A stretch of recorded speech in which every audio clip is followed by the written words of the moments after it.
This episode is part of a series where I take already published memoir and break down what works and why, and what doesn't work and why. I found that when I'm teaching my memoir method concepts to my writers, they benefit from seeing how these principles play out in memoir that you can find at the bookstore or the library. This month, I'm looking at the memoir Sociopath by Patric Gagne. Let's get started.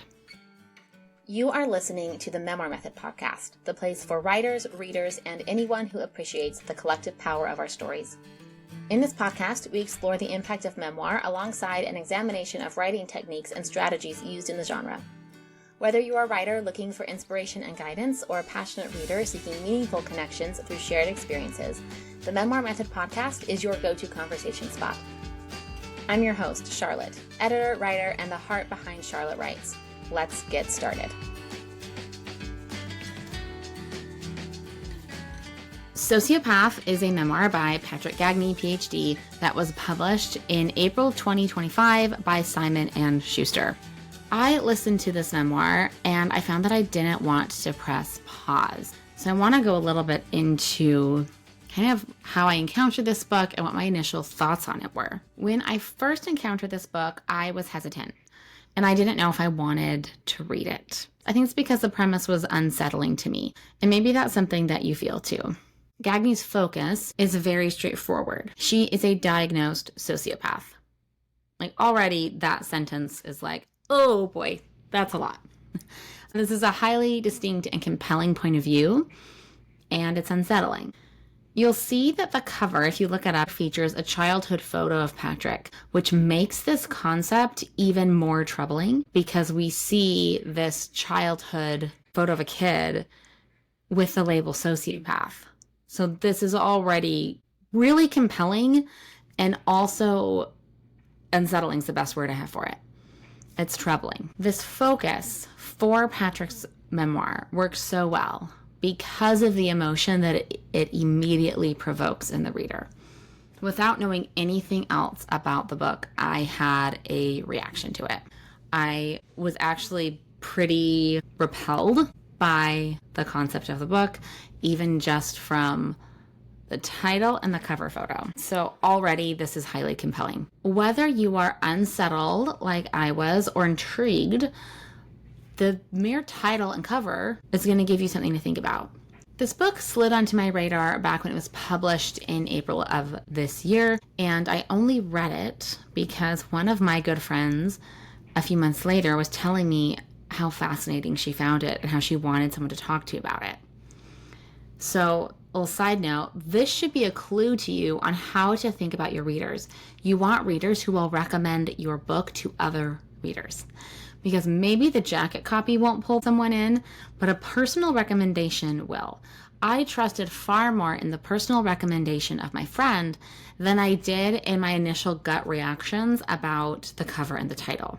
Even while I was repelled at first just by the cover and the title, that tells me that it's working because it's one that I would think about. I would see it in my audio library. I got it as an early listening copy from the publisher, and I would have a reaction every time. It is not a book that I forgot about. And so even with a memoir like this that can feel polarizing at first, that can provoke such a distinct emotional response in the reader without knowing anything else about it, the memoir is doing its job. It's getting stuck in my head. It's something that I didn't forget about. And when my friend told me, hey, I listened to that book. And I was like, wait, that one? You listened to Sociopath?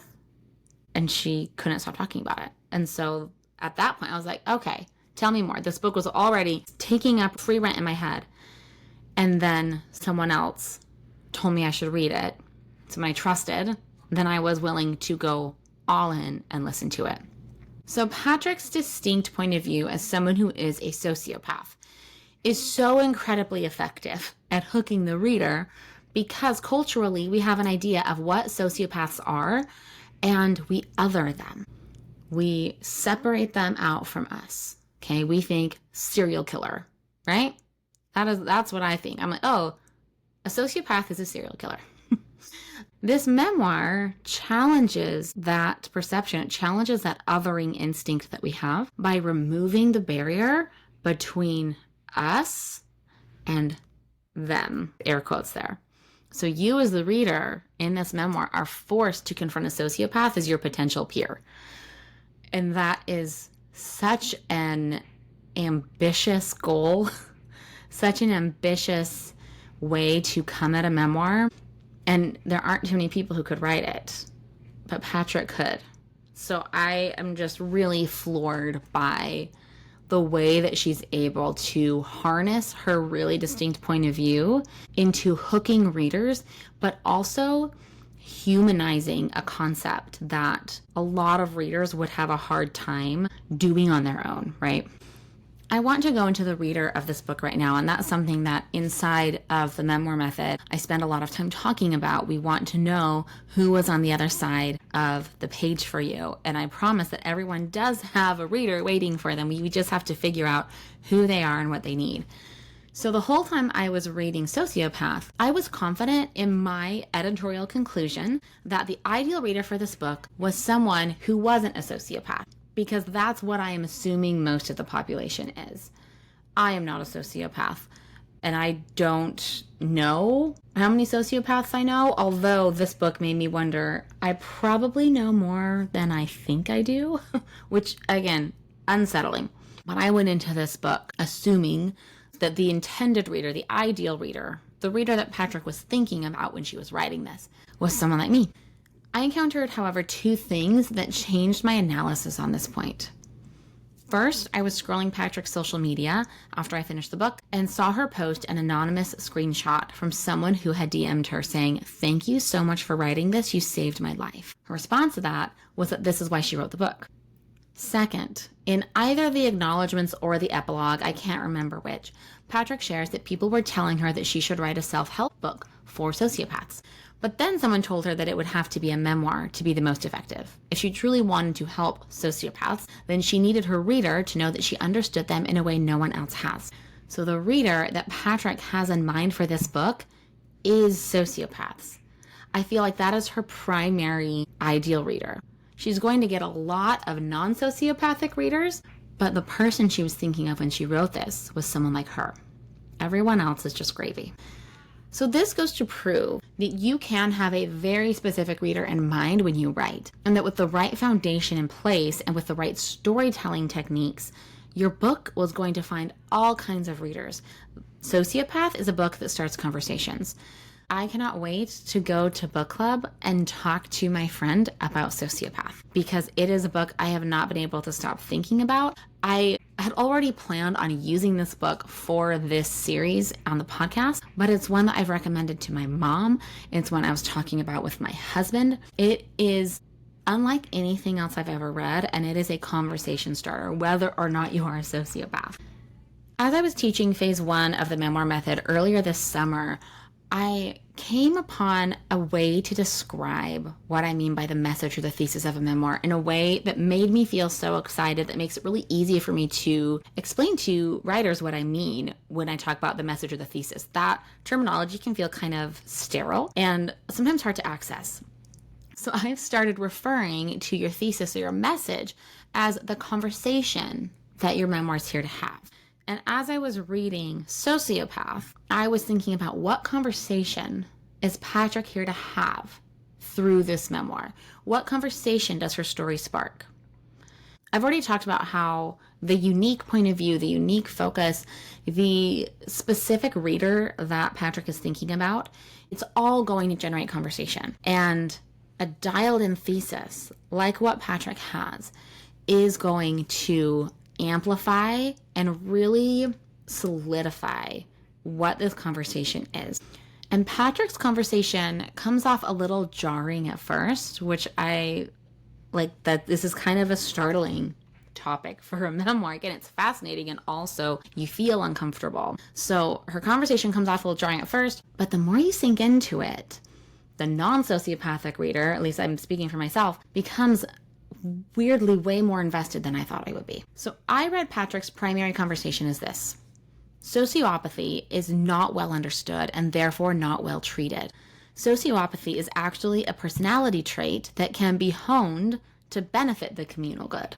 And Patric acknowledges the really destructive ways that sociopathy can manifest. She pulls in a lot of authority as a researcher and as a therapist.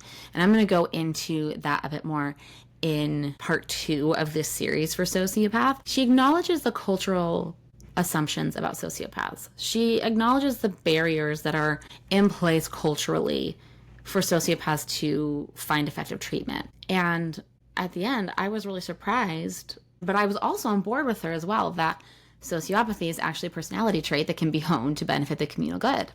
So that was kind of the big conversation that I took out of this book. Patric's memoir is one that invites so much compassion on behalf of a non-sociopathic reader. I could not connect to Patric on almost any level, and yet I still cared a lot about her. I became invested in her success and also more invested in her memoir's conversation. Where else have I ignorantly misunderstood a person? That was the question I started asking myself. What can happen if I decided to redefine my social definitions and got more curious instead? That is just part of the impact that this conversation is having on this reader who is not a sociopath. I cannot wait for the next time that I see this friend who recommended this book, because Sociopath is a book that invites continued conversation. Every memoir that you read and your own memoir that you write has to have this foundation in place for the storytelling to be effective. So I just went over the distinct focus of Patric's memoir, the reader that she was thinking about, and the conversation that she wants her memoir to have.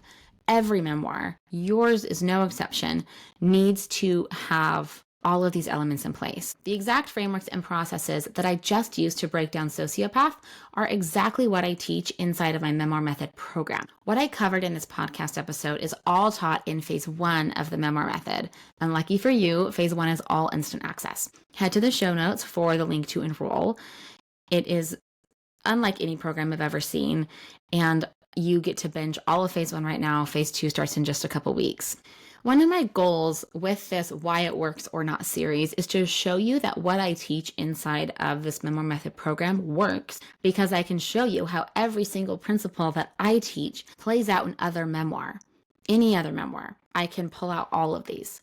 I love breaking down memoirs like this for you, and I'd love to see you inside of my Memoir Method program so that you can learn how to apply these techniques, frameworks, and teachings to your own memoir manuscript. Next week, I'll be diving into the storytelling devices that Patric uses in Sociopath, and I'm going to show you why her storytelling perspective was so effective and kept me figuratively turning pages. Remember, I was listening, but I just did not want to press pause. So I really can't wait to dive into that with you next week. Part 2 drops on Tuesday. Have a wonderful week, and I'll see you on Friday.